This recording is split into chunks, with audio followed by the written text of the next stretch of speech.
এখানে মোট আছে আপনার 1500 পিলার, আর এখান থেকেই আসে 15 লাখ টাকা। বাড়ির সামনে এখানে আছে 600 পিলার, এখানে আছে 900 পিলার। এত পিলার, আর এই পিলার থেকে কি হচ্ছে? এখানে আছে প্রায় 9 একরের মতো হবে। প্রায় 9 একর জমি জুড়ে শুধু পিলার আর পিলার। এক একটা পিলার যেন সাফল্যের বীরত্ব কথা বলছে। কিন্তু কি সেই কথা?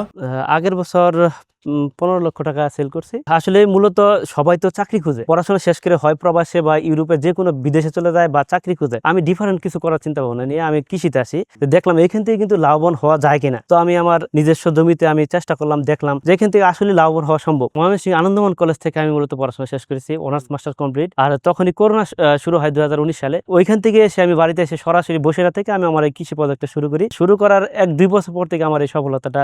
যারা বাগান করে তারাই এটা মর্মটা বুঝবে। বাগান একটা মানসিক শান্তি। আপনার যত পরিশ্রমী করেন না কেন, যখন ফুল আর ফল আসে তখন একটা আত্মতৃপ্তি আসে। এটা আসলে ভাষায় প্রকাশ করার মতো না। আমি মনে করি চাকরি পিছনে না ঘুরে আমি অনেক ভালো কাজ করছি। আমি আমার নিজেরটা করে খাচ্ছি এবং আমার আন্ডারে মানে কিছু লোক কর্ম করে খাচ্ছে। মানে এটা আমার খুবই ভালো লাগে। যারা শহরে থাকতে পছন্দ করে, আপনারা শহরে যদি ভালো কিছু করতে পারেন তাহলে করেন। আমি বলবো না আপনারা এখানে কৃষিতে এসে ইনভেস্ট করেন। আপনাদের যে পেশাটা ভালো লাগে সেই পেশাটা করবেন, তাহলে সেখান থেকে ভালো একটা কিছু করতে পারবেন। আমি যখন বাগান শুরু করি তখন নানান কটু কথা বলছে। অনেকেই বলছে যে যখন আমি গরুর ফার্ম দিতেছিলাম তখন বলছে যে গরু পাইলা খাবি, মানে এখন অনার্স মাস্টার্স করে আবার বাগান করতেছে, আসে কৃষি কাজ করতেছে, কৃষক এগুলো মানুষ করে, নানান কটু কথা। এখন তারা এগুলো দেখে খুবই ভালো, তারা মানে নিজেরাই অনুতপ্ত। আসলে ওনারা তো আসলে ভালো কাজ করছে। বিভিন্ন জায়গাতে মানুষ দেখতে আসে আমার বাগান, বাংলাদেশের বিভিন্ন প্রান্ত থেকে আসে এবং ওনারা দেখে খুবই মুগ্ধ হন। এটা হচ্ছে আমার মোটর। এখান দিয়ে আমি মাটির নিচ দিয়ে পুরো লাইন নিয়ে নিছি এবং বাগানের প্রত্যেকটা লাইনে 2-3টা লাইন পর আমি এরকম সেচের লাইনগুলো দিয়ে রাখছি যাতে পানি দিতে সুবিধা হয়। কারণ লেবার যখন ফিতা বিছাইতে অনেকটা সময় চলে যাবে, আর এখানে আমি মোটর টিপ দিলে আমার পানি চলে যাবে ওই মাথা একদম বরাবর ওই পর্যন্ত হচ্ছে ড্রাগন বাগান। এখানে মোট আছে আপনার 1500 পিলার, বাড়ির সামনে এখানে আছে 600 পিলার, এই মাঝখানে আমি পেঁপে আর কলা দিছি। তারপরে আবার আছে আপনার ড্রাগন বাগান, ওইখানে আছে 900 পিলার, তারপরে আমার কলা বাগান, আর ওই পাশে আছে আপনার লেবু বাগান আছে। এখানে আছে প্রায় 9 একরের মতো হবে। এখন ড্রাগনের ফুল সিজন, পেঁপে আসতেছে মোটামুটি বাগানে, আর কলা অল্প কিছু দিনের মধ্যে কলার ছড়িগুলো বের হবে, তাতে 2-3 মাস পর থেকে আর কি কলার পুরা সিজন চলে আসবে আর কি।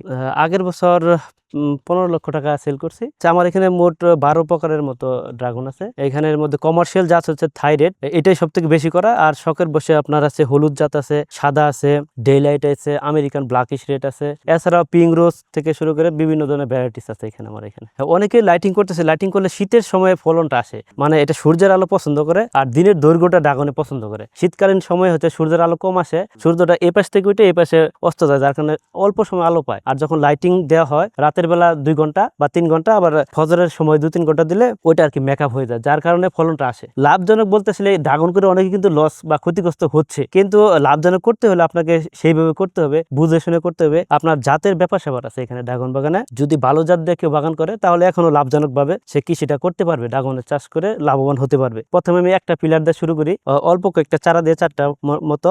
ওইখান থেকে আস্তে আস্তে আমি আমার বাবাকে বোঝাইতে চেষ্টা করলাম যে আসলে ড্রাগন একটা প্রফিটজনক, একটা লাভজনক। পরবর্তীতে ফলন আসলো, ফলগুলো খাওয়াইলাম। তারপরে আমি নিজে কাঠের কিছু কাঠ দিয়ে বাঁশ দিয়ে ওইখানেও কিছু রোপণ করছি, মানে দেখানোর জন্য, বোঝানোর জন্য। তারপর দেখলাম না বেনিফিট আব্বা বুঝতে পারলো। তার পরবর্তীতে আমি আস্তে আস্তে শুরু করে এখন আমার 1500 পিলার। এক একটা গাছ থেকে সর্বনিম্ন যদি আমি যত্ন ভালো হলে সর্বনিম্ন 10 কেজি ফলন আশা করা যায়। অন্য কিছু আসলে আমার হয়তো বা করা যেত কিনা আমার ধারণা নাই, তবে আমরা তো অনেকগুলো ফসল করি। তারপরে আপনার আনারস করা হতো, কলা করা হতো। তো অন্যান্য ফসলের তুলনায় আমি মনে করি ড্রাগন অনেক লাভজনক। এই সেরকম শখ ধরেন এই বাসাটা তো পুরাটা বাসাটাই তো করা, এই টাকাই তো আসছে ধরেন। তারপরে হচ্ছে চলতেছি, সুন্দরভাবে চলতেছি। যারা বেকার আছে তারা জেনে বুঝে কৃষিতে আসবেন। এই ভিডিও দেখে আপনারা অনুপ্রাণিত না হয়ে বাগানে যাবেন, পরিদর্শন করবেন, হাতে কলমে শিখে তারপর কৃষিতে আসবেন। মানে ভিডিওতে দেখায় অনেক সুন্দর, অনেক কোটি কোটি টাকা দেখাচ্ছে, কিন্তু আসলেই কিন্তু সেরকম না। এখানে মাঠে পর্যায়ে যদি আসেন তাহলে বুঝতে পারবেন আসলে লাভজনক আছে। যদি কৃষির সাথে লেগে থাকেন, নিজে পরিশ্রম করার মন মানসিকতা থাকে, তাহলে এখান থেকে আপনি লাভবান হবেনই ইনশাল্লাহ। এই ফলটা একদম পাকতে ফেটে গেছে। এই ফলটা 100% মিষ্টি হবে। আমি আপনাদের দেখাই। এই ফলটা মূলত আরো 4-5 দিন আগে পেকেছিল, আমি গাছে রেখেছিলাম। দেখুন রস পড়তেছে এরকম। এই ফলটা যদি কেটে এভাবে দেখাই, ফলের মিষ্টতা আপনি অবাক হয়ে যাবেন। এরকম মিষ্টি ফল আপনি হয়তো খান নাই জীবনেও। আমি একটু খেয়ে আপনাদের দেখাই। আলহামদুলিল্লাহ, মানে আমের থেকে কম না। দেখেন রস পড়তেছে, দেখেন আমার হাত একদম রস পড়তেছে এরকম।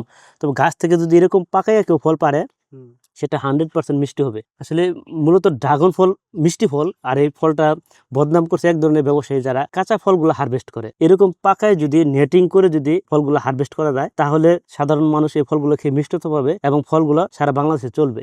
হলুদটার সুবিধা হচ্ছে হলুদটা পাকার পরে আপনি যদি মনে করেন যে 10-15 দিন পর্যন্ত গাছে রাখতে পারবেন। আর যদি আপনি এই হলুদ জাতের ফলটা যদি গাছে রাখতে পারলেন, তাহলে ভালো একটা সেল, মানে ভালো দামে বিক্রি করতে পারবেন। আপনি যদি কৃষি পেশায় আসতে চান, তাহলে পাখির আগে ঘুম থেকে উঠতে হবে। সকালে উঠে আপনার বাগান দেখতে হবে, প্রত্যেকটা গাছের খবর আপনাকে জানতে হবে। আপনি যদি ওই পাশে দেখান আমার 1500 নাম্বার পিলার কি আছে, আমি সেটা বলতে পারবো। আমি এখান থেকে বলতে পারবো আমার 1 নাম্বার পিলারে কি, কোন গাছে ফল পেকে আছে, কোন গাছে রোগ আছে, আমি এখান থেকে বলতে পারবো। মানে এরকম যদি পারেন, তাহলে আপনারা কৃষিতে আসেন।